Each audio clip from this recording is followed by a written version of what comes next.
Hello बच्चों, let's read the question. A string is cut into three parts having fundamental frequency n1, n2 and n3 respectively.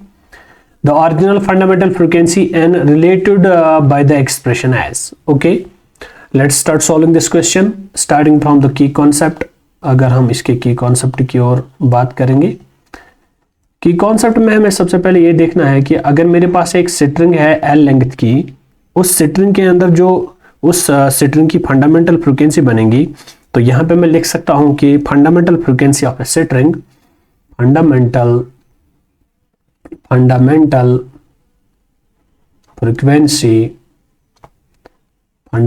Frequency of a string वो किसके बराबर होता है?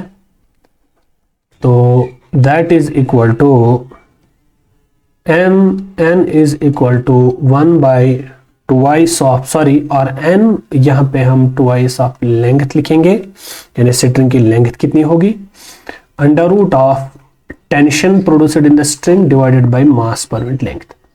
या कभी कभार हम इस l को यहां पे लेते हैं, this l is equal to 1 by twice of fundamental frequency n को हम यहां पे लेते हैं, तो fundamental frequency of a string जिसको हम n से डिनोट करते हैं, तो this will be equal to under root of tension upon mu. तो समटाइम्स हम क्या करते हैं, हम इस जो टेंशन है this is constant throughout the string, mass per unit length is constant, इसको हम कभी कभार ऐसे भी रिलेट करते हैं कि length of the string is directly proportional to 1 upon twice of fundamental frequency. इस चीज से हम इस क्वेश्चन को जो है सॉल्व करेंगे। This will become the fundamental concept, this will become the key concept for this question. Okay, now let us start solving this question. आइए इस क्वेश्चन की ओर बढ़ते हैं। तो क्वेश्चन में बोलता है कि मैंने स्ट्रिंग को कट किया है 3 पार्ट्स के अंदर। तो क्या मैं लिख सकता हूं कि जो total length of the string है, टोटल लेंथ ऑफ स्ट्रिंग जो है, टोटल लेंथ ऑफ स्ट्रिंग जो बनेगा, टोटल लेंथ ऑफ स्ट्रिंग वो किसके बराबर बन जाएगा?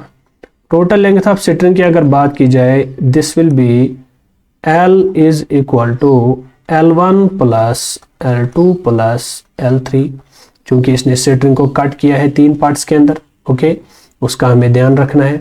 ओके, तो अगले स्लाइड पे और यहाँ पे हम देख सकते हैं एक चीज कि मुझे पता है फंडामेंटल फ्रीक्वेंसी किसके बराबर है। I know fundamental frequency n is what, n is fundamental frequency, जो मैं ऑलरेडी निकाल चुका हूं। फंडामेंटल फ्रीक्वेंसी किसके बराबर आती है? This is directly proportional to 1 by twice of length of the string. तो क्या मैं L1 लिख सकता हूं? L1 will be directly proportional to 1 by twice of N1, fundamental frequency N1 उस वाले केस के अंदर। Similarly L2 will be directly proportional to twice of N2। Similarly, L3 will be directly proportional to 1 upon twice of N3। अब अगर मैं तीनों को add करूं, तो क्या मैं यहाँ पे लिख सकता हूं, L will be equal to L1 plus L2 plus L3, but L is directly proportional to 1 upon twice of fundamental frequency N. This will be equal to L1 is directly proportional to 1 by twice of N1 plus 1 by twice of N2 plus 1 by twice of N3। तो अगर हम through out इस equation के अंदर देखेंगे, इस equation के अंदर क्या होगा, 2 और 2 कैंसिल हो जाएगा।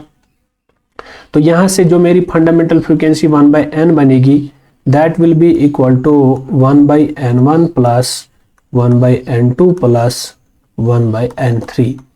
तो इस इक्वेशन के तहत जो है ये इस क्वेश्चन का सही आंसर निकल के आ रहा है।